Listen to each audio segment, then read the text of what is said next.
Gujarat police circle सराय आलमगीर की मंशियात फरोशों और नाजायज़ असला बरदारों के खिलाफ कार्रवाइयाँ जारी।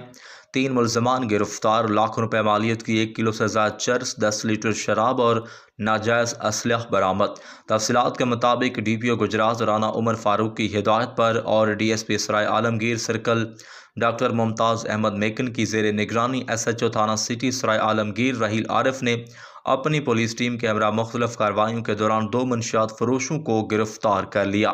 गिरफ्तार मुलजमान में साकिब अली सकना पुरानी जहलम को गिरफ्तार करके उसके कब्जा से 1240 ग्राम चर्स बरामद की है, जबकि दूसरी कार्रवाई में सैयद मोमिन सकना मोहल्ला इस्लामपुरा सराय आलमगीर के कब्जे से 10 लीटर शराब बरामद कर ली। इसी तरह SHO थाना सदर सराय आलमगीर आफ्ताब रसूल चौहान ने अपनी पुलिस टीम के हमरा कार्रवाई करते हुए मुलजिम तौसीफ जफर सकना कोहार से 9mm पिस्टल बरामद कर लिया। पुलिस ने गिरफ्तार मुलजमान के खिलाफ अलग अलग मुकदमात दर्ज करके मजीद तफ्तीश शुरू कर दी है।